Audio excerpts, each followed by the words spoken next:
double check that everything is on, I'll tell you. Can you smile? Oh, you took your glasses off. Can you actually read? No.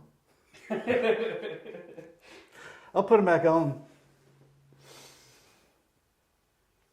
I can read it. It's just really blurry, as you know. I tried using the contact things. Can you smile? Oh, you took your glasses off. Can you actually read? I'll put them back on. You guys good? Oh, I don't want to hear my voice. You ready to go or what? Yeah, you guys good? For life? Yeah. Okay.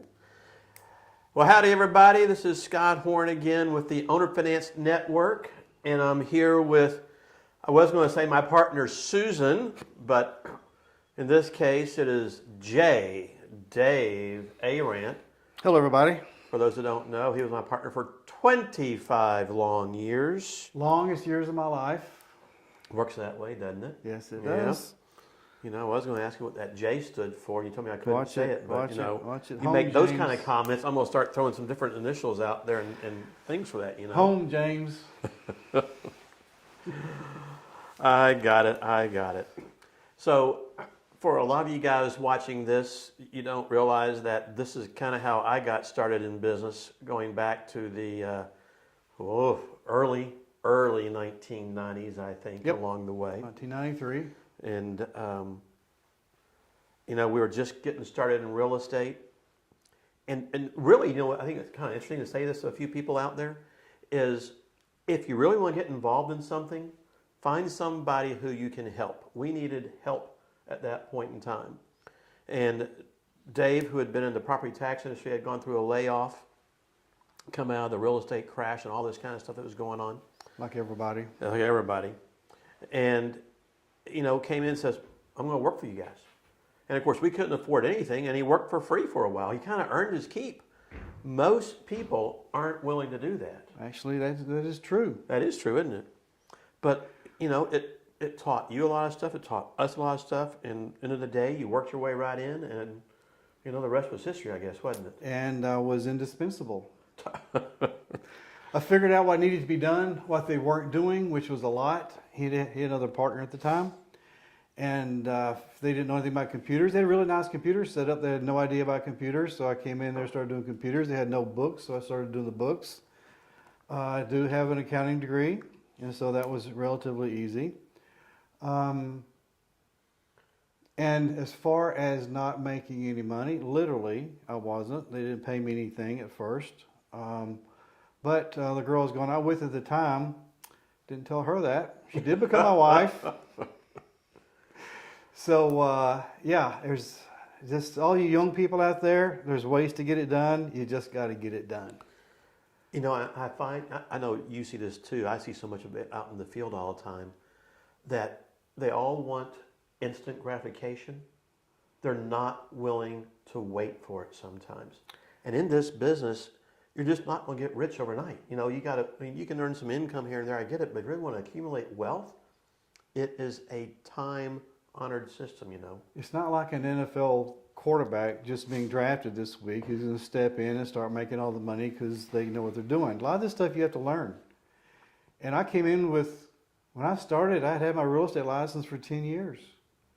And I had my property tax, I've been doing property taxes for 5 years. Well, you know what? You didn't know what you're doing then. You still know what you're doing today. I know exactly what I'm doing today. But I didn't know the real estate investment business, which was easy to pick up. It was pick upable, but you had to listen. That's what you got to do. You got to pay attention.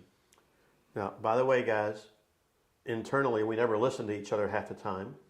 No, you know, there's other things we did. We had a little rule around here that when you walk in the door, it was gloves off. Business became business, and it didn't matter what kind of spats you got into, etc. But as you walked out the door, there were issues. You go play golf, and it's over. Learn how to work with people. Learn how to get along. Learn how to put little rinky-dink stuff aside and move on, right? We used to throw stuff at each other. He did move quickly one time when I threw a stapler at him. Luckily, missed there was the window. probably a good reason for that. I'm not sure what it was. Oh, there was a good reason for that. I still remember it. You weren't doing what I wanted you to do. Well, you know, the next time we go pheasant hunting, Just make sure I'm not behind you, okay? Yes, you're referring to golf. I might put, no, I'm talking pheasant hunting, baby. We're going to put some buckshot in there or some salt in there, maybe. All right, we'll What see. the- Pheasant hunting was fun. They don't taste as good as chicken, but they're fun. They're more fun to shoot than a chicken. Well, chicken, yeah, they stay on the ground. They ain't no fun. I know. Pheasants are good. So, Dave, along the way, guys, we have done thousands and thousands and thousands of houses together, which is amazing. We did thousands and thousands and thousands of hard money loans together. We built houses together. We went through all gambits of this industry. And it really just helps to teach you, what's going on a little bit, right? Yes, there's all kind of ways to make money in the real estate business. The most fun is to doing what Scott's currently doing, what he and I did for so long, was real estate investing. Oh, I thought you meant printing money. Well, there's always cash money available. Well, we gotta have a good printer, though, There was some of that. You can become a real estate agent. By the way, we need to discuss that. Let's jump into that. What are your thoughts about becoming a real estate agent and being an investor at the same time? I think it's awesome because I think knowledge is power. And I think access to good information is what is needed. So you can analyze situations, and it has so many other things you can gather out there, but having knowledge of information through MLS and actually having a modicum of knowledge of a contract. So what are the reasons for not being an agent as you're going out to buy a house? So people think you might be representing them or taking advantage of them in some format. So normally you have to disclose that in your contract. How would people What do you think? How would people think they're taking advantage of you? Well, it'd be us taking advantage of a seller by they're thinking we're going to help them maximize their price, that we're not in it for a profit, things of this nature maybe. Because if you go there and offer to buy a property, and then they find out, this is what people say, and they find out that you're an agent, they're going to say, oh, you're trying to lowball me because you know what this property's worth. No, I can see that too. Well, yes, we do know what the property's worth, and we're giving you a fair price. Yep.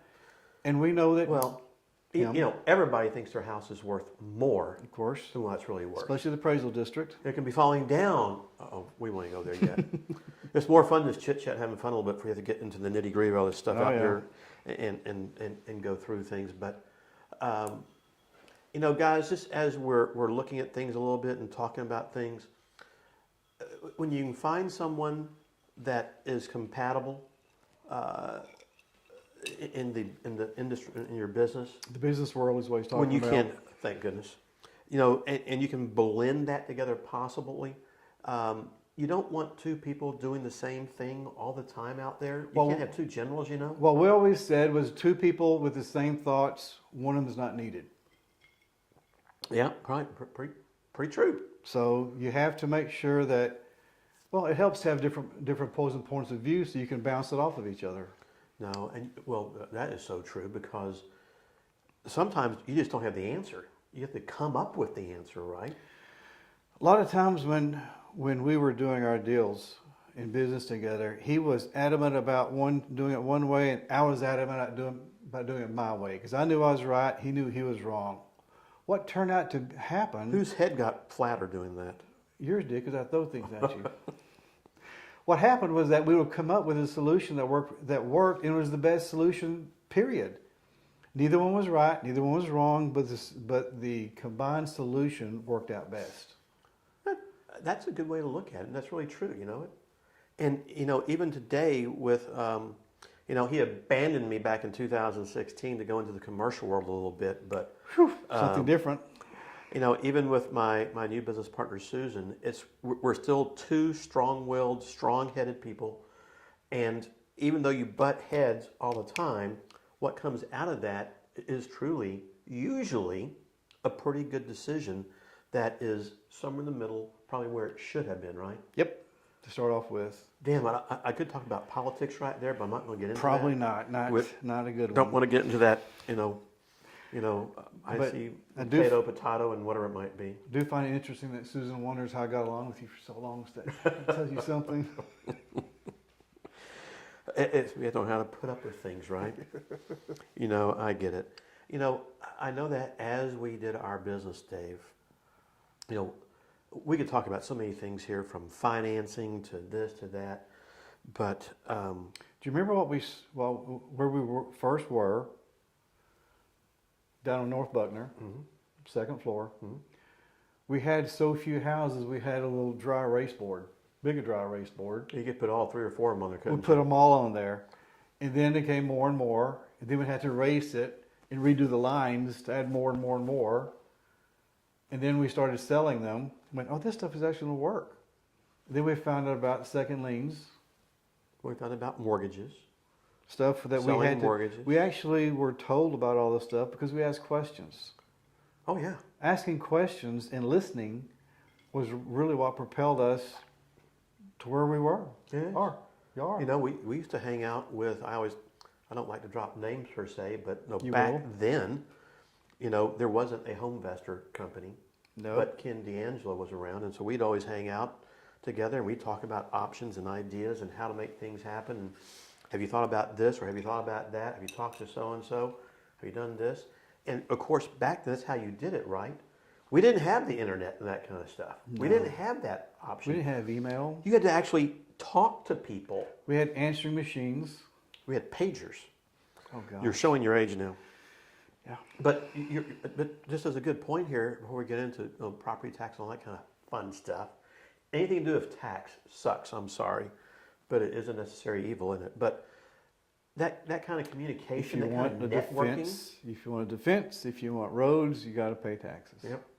So, but finding common ground with people, sharing ideas, bouncing things off, you create things. We had the greatness of 𝐟𝐬𝐲, introduced 𝐟𝐬𝐲, That was the first real estate investment club here in the DFW area. Association of Independent Real Estate Owners. Yep. If John 𝐸𝐸 is watching, shout out to John 𝐸𝐸. That's a name from the past. Sean McQuistion. Yeah, he may be. Good.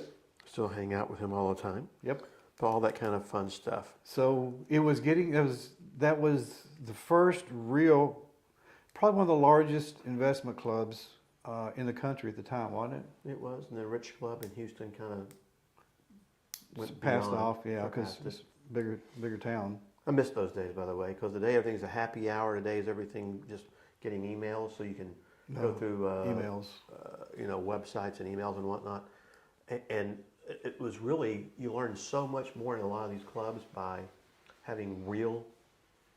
And talking to people. Well, you're talking to people, you're meeting new people, you're having real investors do presentations along the way that are there to teach and to train. And you seem to miss a lot of that today because everybody's just more interested in just the gathering of information, and they'll send out emails later and whatnot. So Shout out to Roger Hodkin. he's still out there doing it. He's actually one of the old school guys in that regard. But as we went through things, Dave, and as we were learning the ropes, and man, there were a lot of ropes to learn. Well, a lot of them we created too. Oh, Because nobody was we were one of the largest, you and I at the time, one of the largest real estate companies out there that was privately owned.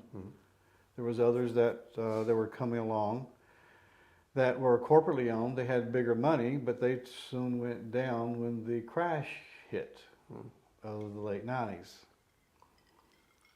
We weren't able by the way, I'm tired of crashes. From 86, 87, whatever it was then, to the 90s, to 08, 09, and whatever the hell we're in right now. I don't want to go through another one All right, let's talk about that. like that. Where do you think we're going with the real estate industry right now?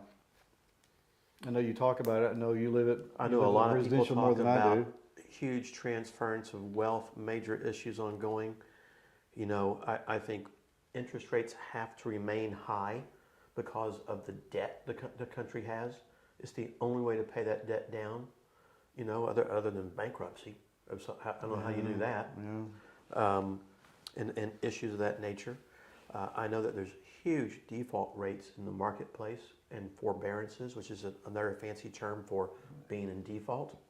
So are foreclosures going to And come it back? is spooky. I think foreclosures are already increasing.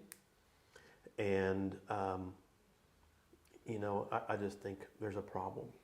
And I truly have no idea what the problem's going to be, other than it's going to be a problem. And, for us in our businesses today, we're trying to get lean and mean and reduce debt. Do you see values continue to increase? I think values are going to decrease a little bit. I think right now, especially in the DFW area and Austin, even in the greater Houston area, San Antonio areas, prices are so high because of our taxes. Because our taxes are low. So many people can't afford a home anymore. And with rates being so high, prices high, all of a sudden it's making single family residential homes almost unaffordable for a lot of people. I think that the cities you just named off, especially the Dallas area, last week I just read where 10,000 people left New York City for Florida. I think step into politics, I think the red states will continue to grow. The blue states will continue to decline. Texas and Florida being the two key red states, I do believe. So long as they don't make us purple. Oh, that's right, with the California people moving here. But I think that, especially in Dallas, shout out to the pothole city of Houston. Yeah, whatever. Dallas will continue to grow. I don't believe, I could be wrong, the values are going to reduce like they did because people keep moving here. Well, I think there's going to be a demand issue still. It's not going to be like it was a year ago or 2 years ago. No. There has been a natural decline, which is normal. Things go up, they come down, they kind of level off a little bit. We're in that decline and leveling off scenario out there. As long as demand is there, it's there. But when interest rates are so high, if you've got to sell a house for some reason, and these people can't afford to buy it because the rates are too high, they're not dropping the rates, so you've got to drop your price so they can afford it. Mm-hmm. And I think there's some natural scenarios like that will happen. I get the supply and demand will be strong still for the red states, as you said, and I do agree with that. But when rates are high, even though demand is high, if you can't afford it, you can't afford it. So what happens when eventually they start dropping the rates? Well, it'll be interesting.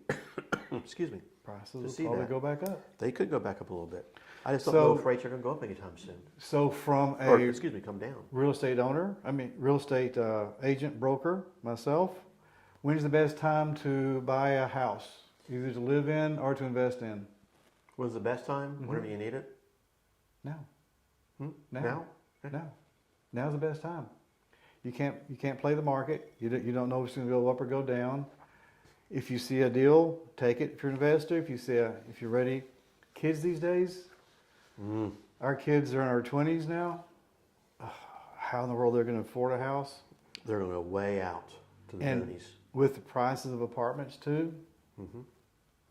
It's going to be interesting, isn't it? Good luck. I know. Good luck. So one thing that we did in our business was we continually tried to find ways to reduce our expenses. Yep. It may be in the mortgage world, the banking world, get better rates and terms, right? Better contractors. We learned how to get better costs for our materials. But we also learned how to save money in various ways, right? The economies of scale. Mm-hmm. Having multiple houses go at the same time with generally the same contractors, so we did our same paint colors, same roofing, same flooring. That creates economies of scale, so you can buy in bulk and have the same contractor with his crews go out and put the same ones in. Yeah. But Sound Foundation Company. You're trying to find ways to, well, I always say that you make money by saving money, right? Yep. Now, one of the big things that you also make money when you buy the property. Well, that's when you make your money. Know. You don't make money when you sell it. Nope. You might realize it, but you make your money when you buy. Yep. Age-old adage. But as we're out there saving money, what you brought to the table was something we had never done before. In fact, if you hadn't come into the scene, I can't tell you I ever would have learned this stuff about how do you protest property taxes. When you're a young kid, you got no idea you can even do it, and then you have no idea how the heck to do it. But you brought to the table this stuff that allowed us to start saving money. And you can save so much money doing that. You know, I'll give you an example of what I mean. I bought a house a few years back, and it was on the tax rolls at $200,000. So I bought it in. Oh wait, these days that'd be cheap. That's cheap. Today, that same house is probably between $400,000 and $500,000. It was on the tax rolls at that time for, as I said, $200,000, and the taxes were about $6,000 a year, plus or minus, right in that range. Yep. But when I bought it in July, I got 7 months of taxes given to me. So what that works out to be, $3,500 or so. Mm-hmm.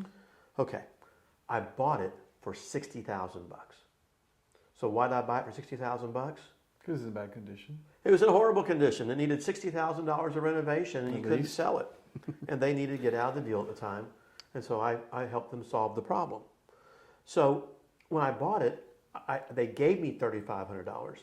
What did I do? What'd you do with it? I ran down and I protested taxes. Okay. And because I knew how to play the game, I got my taxes reduced to $60,000. So at year end, I only paid $1,800. And how'd you learn how to play the game? Well, I already told you it's you.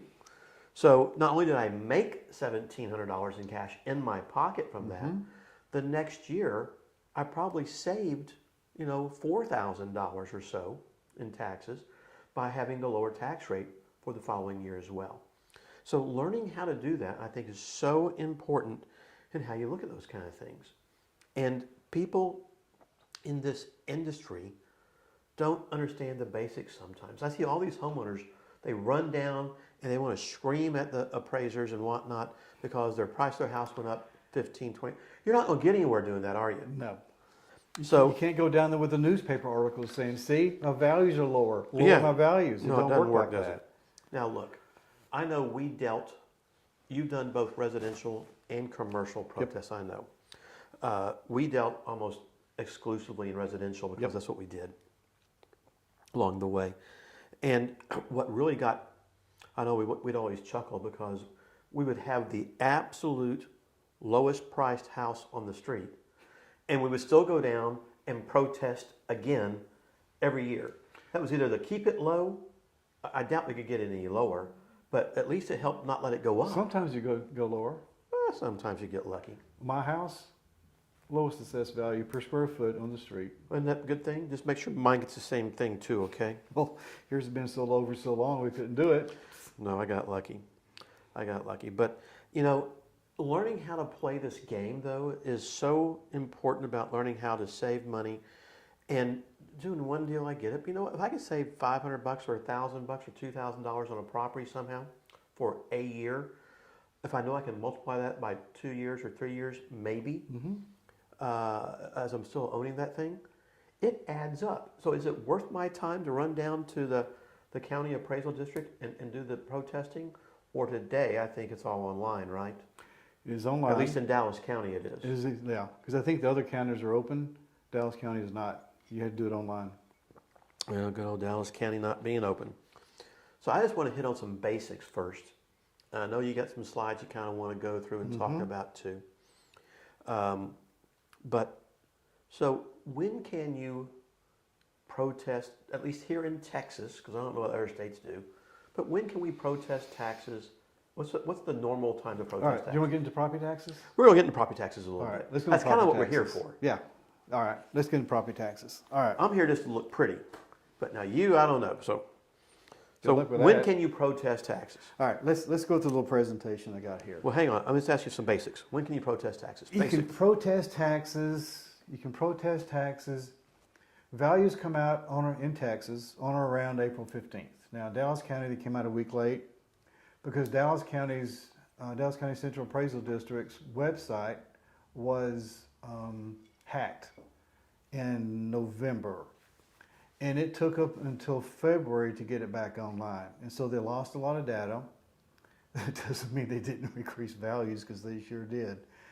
So they came out with values a week late. Typically, it's April 15th is when you can start protesting your value, because you want to see what the value is when you protest it.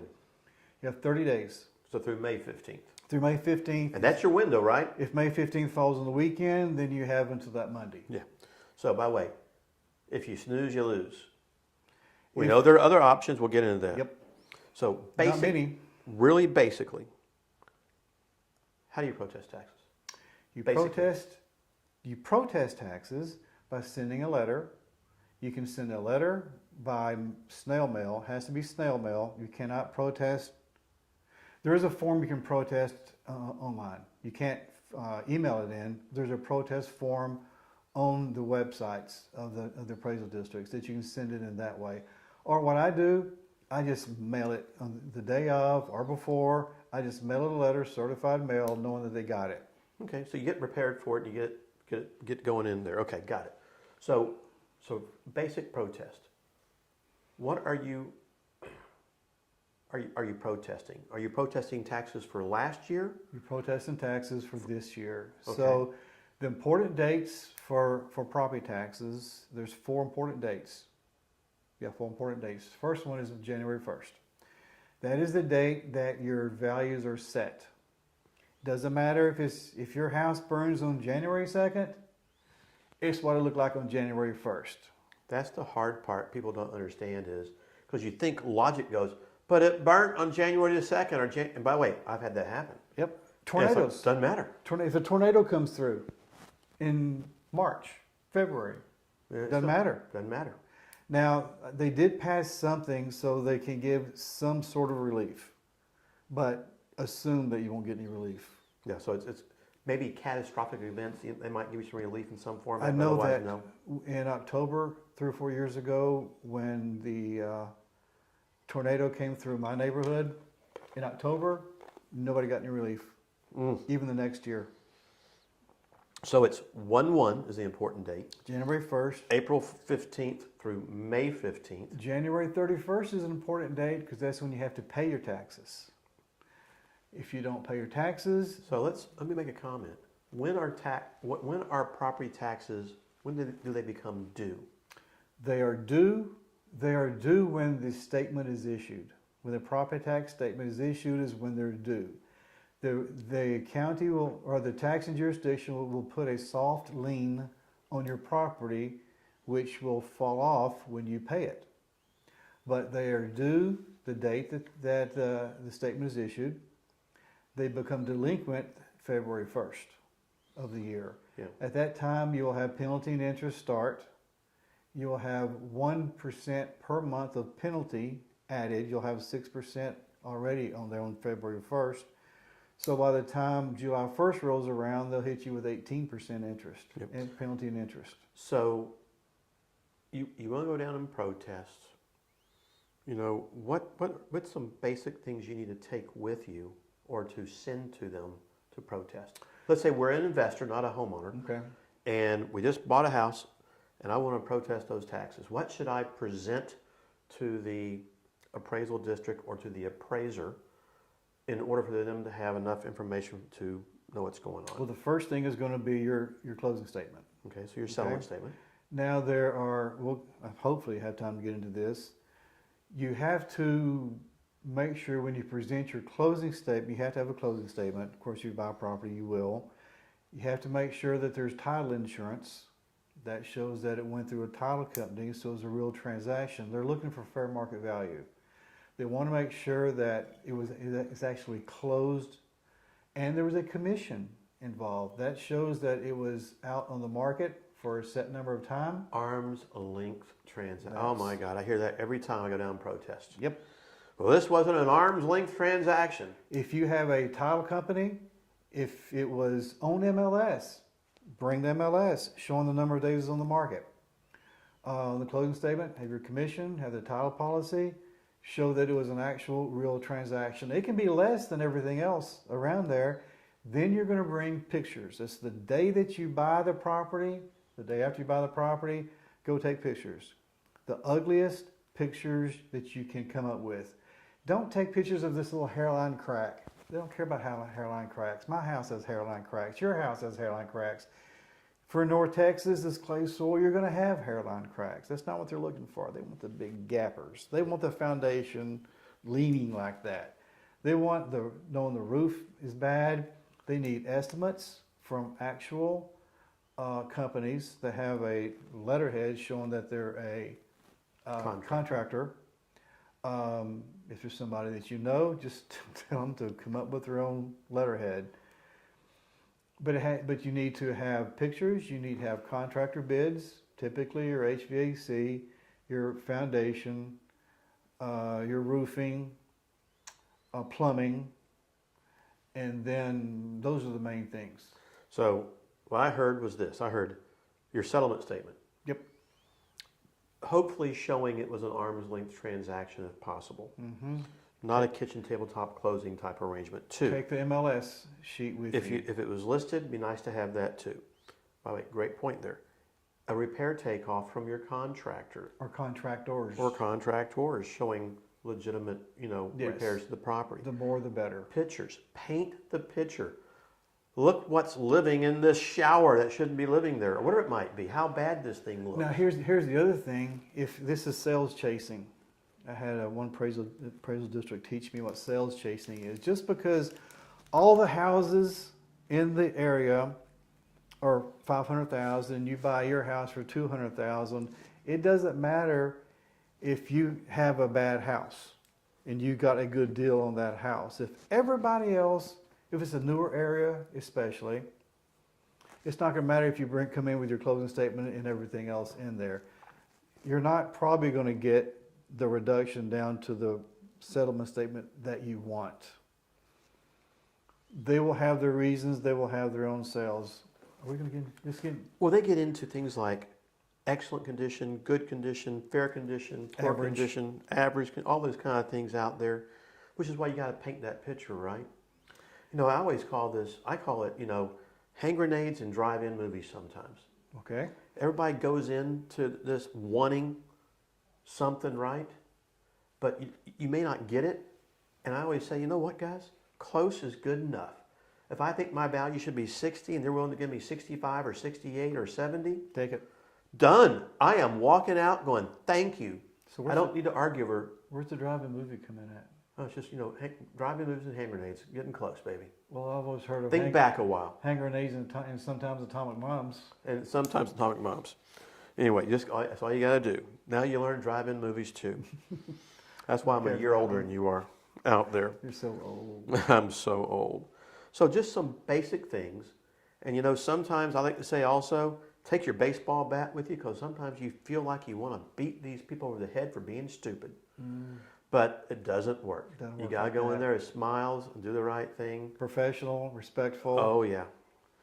I know. So just basic pretenses like that. You also got to remember that if you're in there talking to the appraiser, especially if you get in there and actually see one, it's important that you the other reason it's important that you bring them good information because they have bosses themselves. They have to sometimes be able to prove up the reason that they gave this your value. And they're not going to lower your value because they could get in trouble if you don't have good information. Yep. Because they're going to get valued, and then the appraisal district by the Texas Comptroller's office in Austin, they will also look at the values. They'll also look to see what was done. So all along the way, everybody has to have good comps. Yep. Now, if you turn in information that turns out not to be accurate, well, just don't do that. Yeah. But understand this also, guys. The county are looking at paper numbers, sales, the multiple listings, things that have sold in the area. They might be looking at Google Map pictures. They do the mass appraisal. They haven't been in they haven't been in your property. They don't know how bad it is or what it really needs. Now they have driven the streets. Assume they've driven the streets. Maybe. Assume that they've taken a picture of your house. But then again, it could just be Google Maps. You really don't know. But no, they don't know the details inside your house. They don't know if your pool in your backyard is working or not. You have to tell them these things. They don't know how bad your foundation is. So if your pool's a pond, you better have a good picture for that. Pond's good for you, exactly. Yep. Thank you. Most people go, what are they talking about? They don't know what Exactly. Caddyshack is. Yeah, I got it. I got it. Anyway, so You're showing your age. understanding a few basic things for what you need to assimilate, a time frame to assimilate is all important.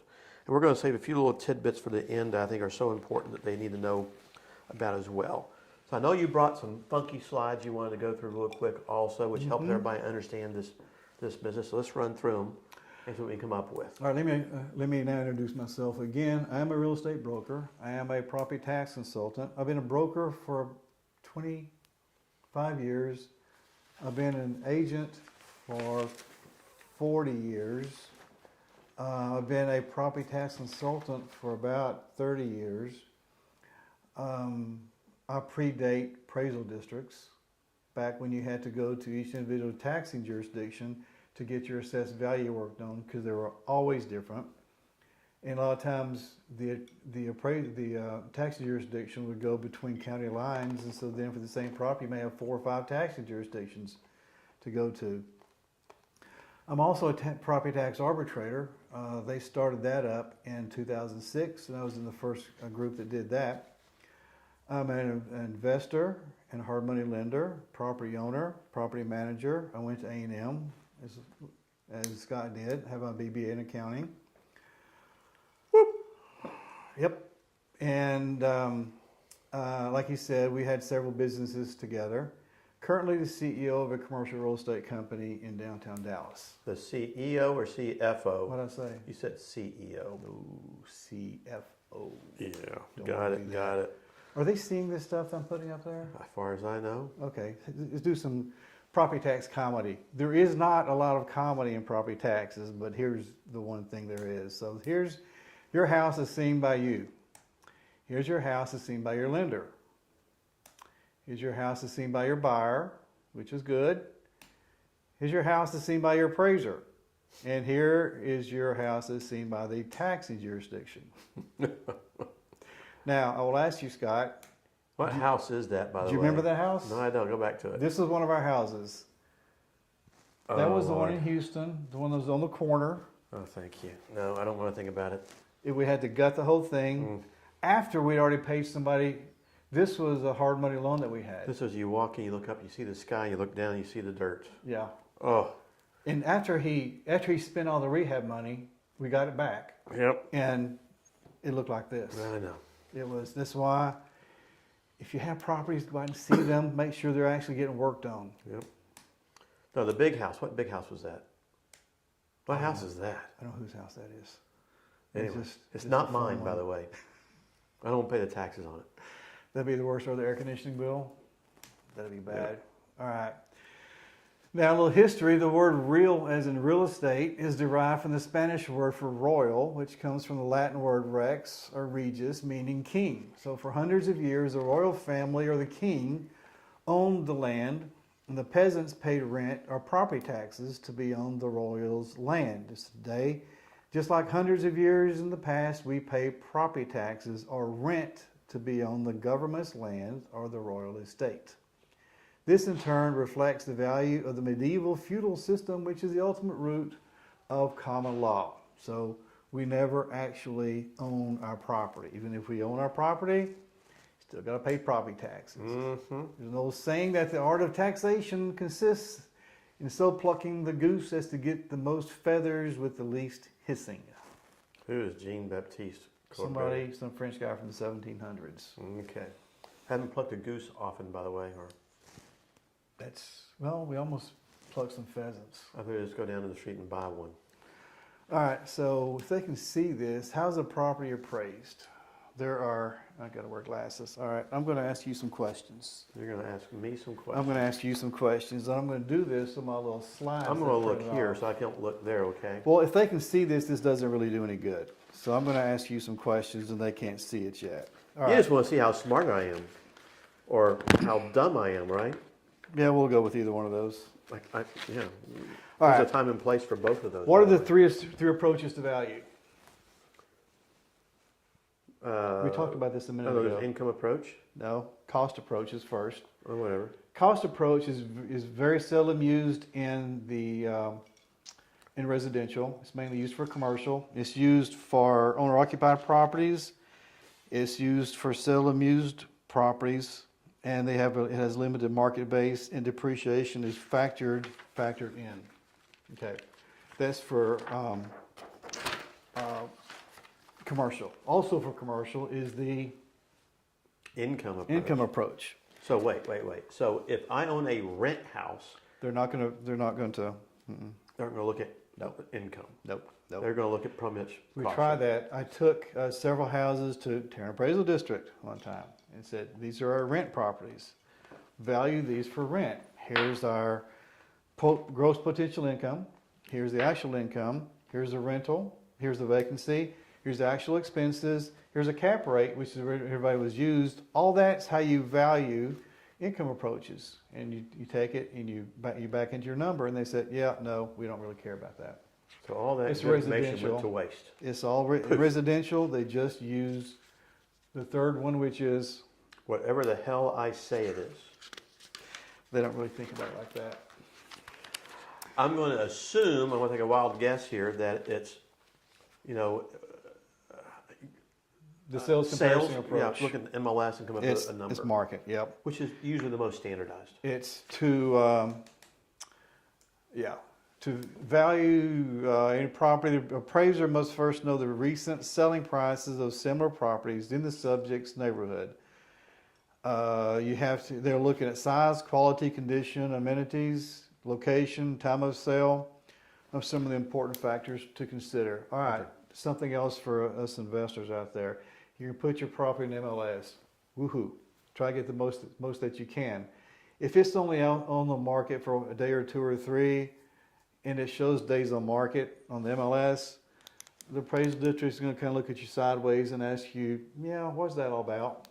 So your answers needs to be, I had so many offers that came in at the same time. I had to pull it off the market because I had so many good offers that come in. I got exactly what I needed. So By the way, that. Listing a property in MLS, putting pictures on MLS, and then going down to protest saying how bad your house is, etc., doesn't work. So you got to be smart in how you do some things. One of the slides we'll cover is you got to know your appraisal district. Dallas Appraisal District is tied into the MLS. So, one thing you may want to do after you got your property under contract, you can make adjustments to the pictures that you have online, description. Yep.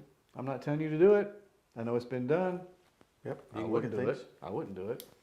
So this goes hand in hand with what we talked about earlier. Go down to your comps, know what they are. We'll go over help that. to demonstrate value. The sales comparison approach generally produces the most reliable indication of the value of residential property. All right, let's get into the appraisal district's most favorite word. 3 words, fair market value. So define fair market value to me. I can't say whatever the hell I think it's worth. No, you tried that before. It didn't Well, work. there's a low end number, there's a high end number when I do that, okay? Fair market value. Fair market value is What is commonly accepted definition? I don't know, what a reasonable, ordinary, prudent person would pay for the property in a reasonable, ordinary, prudent market. A willing buyer and seller. Can you tell I'm a lawyer? Yeah, you can't pull that out when you appraisal district. Willing buyer and seller. Willing buyer and seller. Neither party related to the other. Yep. Neither party under duress to buy or sell. What does that mean? Under duress, Mm-hmm. not in a position where such as they're getting foreclosed on in some format Right. where they have to sell the home. Yep. Adequate exposure to the property, to the market, which is what I was talking about a while ago. They'll look at, see the days on market. They want to know it's been marketed. It's been exposed to the market. The appraisal district wants to make sure that you're not doing an inside deal. They want to make sure that you go out there. Wait, would people really do that? Would I sell you my house for something much lower just for you to go down and protest taxes on it? No. Can you imagine somebody would do that? No. Okay. No. And the financing terms typical for the current market. Cash is not typical. So if they see that it's the cash, that's the reason they need on the closing statement, they want to see a loan. If you see it's for cash, that means that you got a discount. Everybody knows that. Talking about that, I always tell investors to put a loan on the property, even if they're buying it for cash. Why do you One do that? more good reason. Yep. I like that. Do you happen to be a hard money lender? Do you happen to know any hard money lenders? Well, just Maybe. yep. A non-market value sale may include a bank foreclosure or a sale to a related party. If they see that, no, I forgot I had that. There. See, you could look right there, not there, and get it all done. But Yeah, I forgot I did that. All right. So Old those are key. school. So when you go to the appraisal district, you're going to want to make sure that they see those things that we just talked about. You can't just be, look at that, magically Wow. refilled. yeah, mine didn't. You can't, there's a game that you have to play, and I'm describing to you the game. You can't go down there and think that you're going to get what you want just because you got a closing statement, you got a good deal for it. You're going to paint the story. Okay.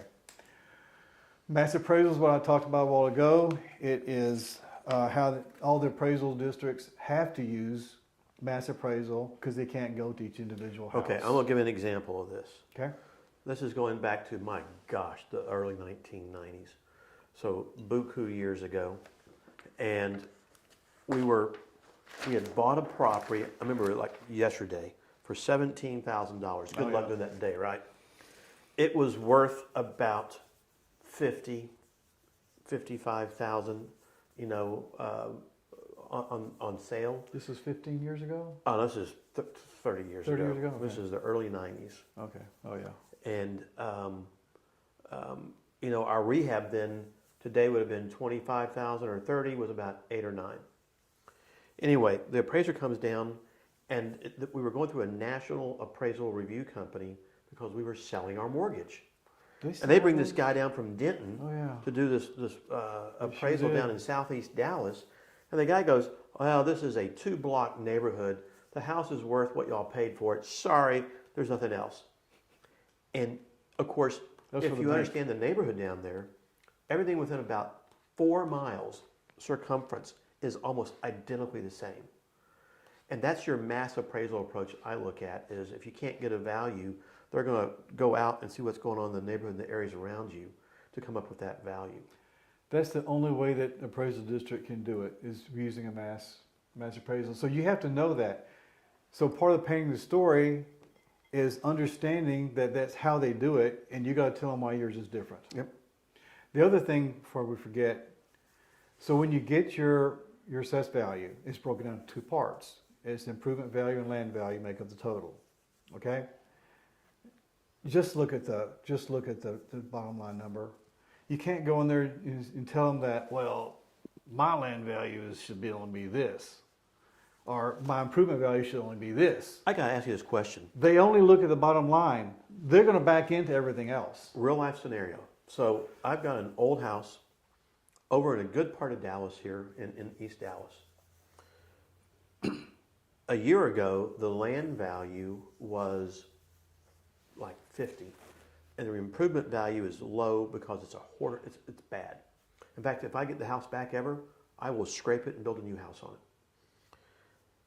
it. The appraisal district came in and they put a blanket value on every lot in the area That's what they do. of Mass like appraisal. 150. Yep, that's what they do. And I'm going, okay, but this guy's lot over here is 800 square feet bigger than my lot, and this guy over here is 50 square feet smaller, and this guy's 400 square feet bigger. And you have us all priced the same. It's like, no, my lot should be priced at, based on those numbers and that size, on X. Mass appraisal, that's how they're going to value them all the same way. It's your job to go in and paint that picture like you just did. Yep. But Do- I also see it a way where they can come in and say, well, the land's X, so people don't think about that, right? So all you can talk about is the improvement value, which becomes, conjecture to a certain point. You can look on the appraisal district. You can make sure that everybody's is assessed at the same, in your neighborhood, your block is assessed at the same dollars per square foot or a flat fee. Okay. I want to do something real fast, Dave. I know we got about 10 minutes or so left of all this. That's it? Oh, no. We can do this for hours. If you wouldn't talk Good. so much always in the beginning. But, okay. Property tax 101 for dummies. What you should know, what you need to do, etc. So what we talked about earlier was April 15th and May 15th in Texas.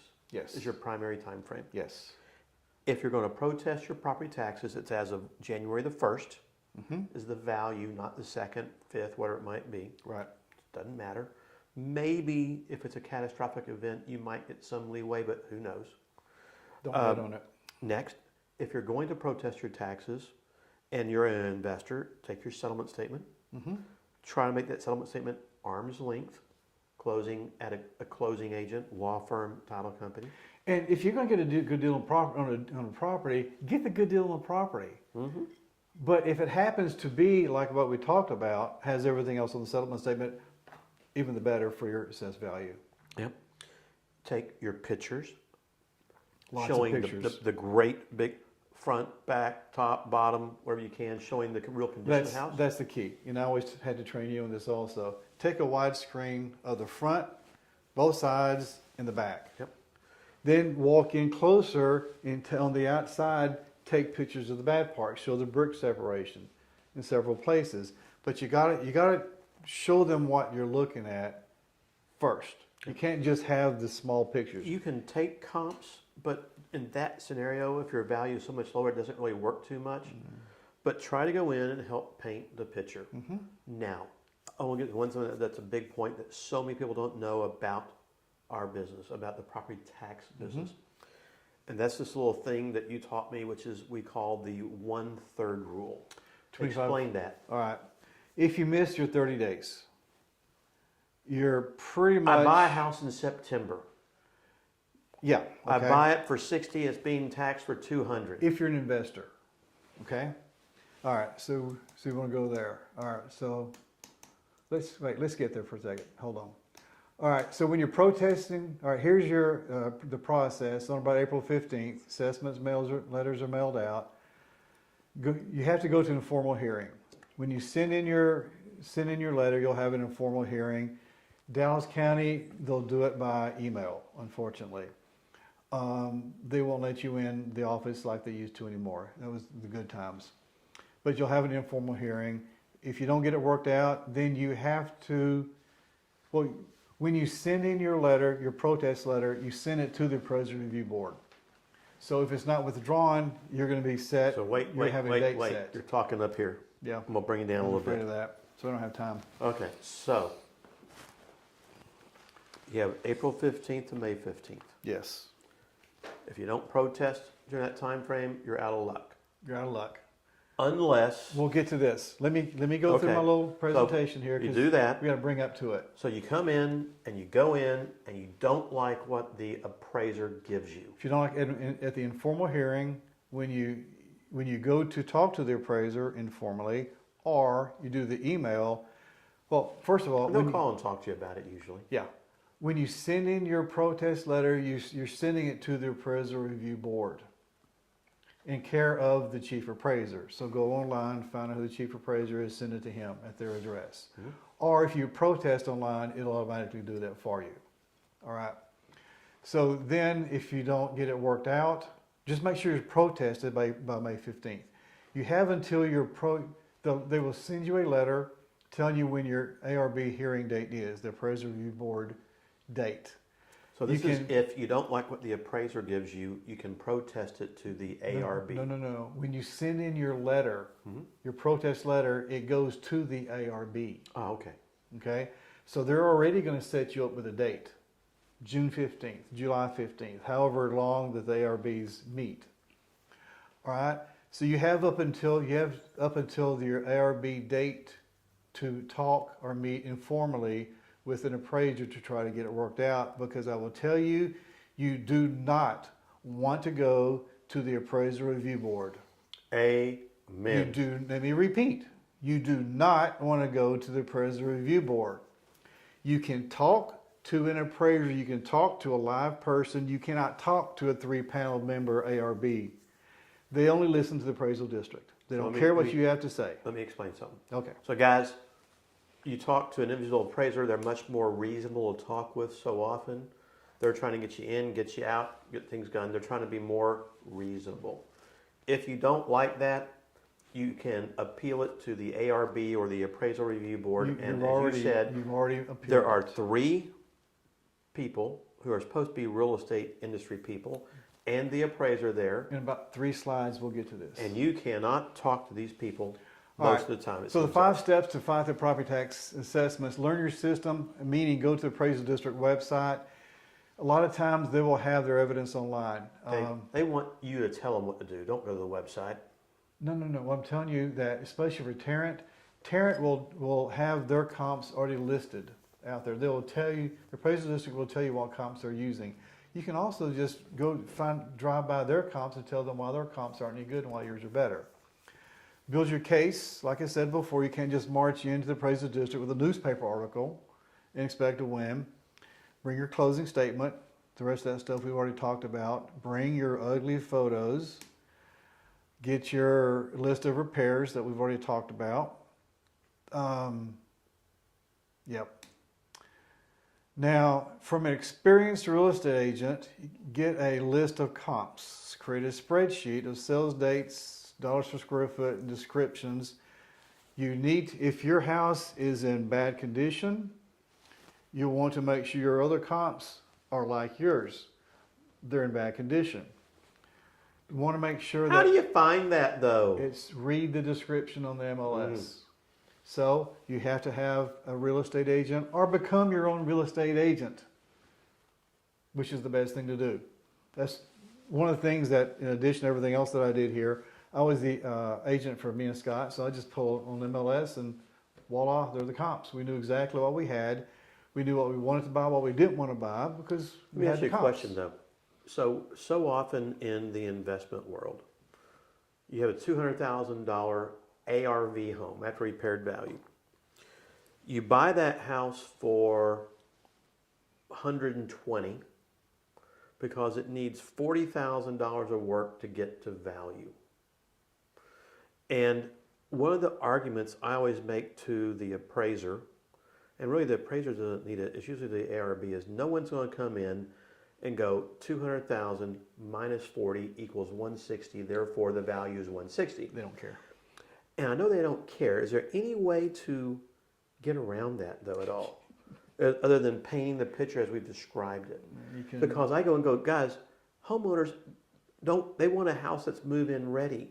They're not willing to spend 40, 50, 60,000 repairs to get there. So therefore there's going to be a reasonable discount off of the legit value, even if it's as little as 10%, not the typical 20 or 30%, and come up with that value. But they don't get that. the best thing to do is when you're talking to an appraiser, ask to talk to a senior appraiser. About those things. If you get a first year appraisal employee, it's the first time to do it, they're not going to understand. There's tricks that they can play. Okay, I got it. So, because we're time sensitive, Oh, we are? Okay. I'm going to recap a few things fast, okay? I want to help everybody out there understand some basic issues. Let me say one more thing real quick. Sometimes you're talking to the appraiser, and especially on investment property, they're going to say, look, I understand your point. I understand your comps. I understand your closing statement. I understand everything you're doing it. But the other comps in the neighborhood don't support lowering the value to that. I can give you this amount, but I know that it's worth less than that, but I can't do it. He's going to say, take it to the board. Take it to the ARB.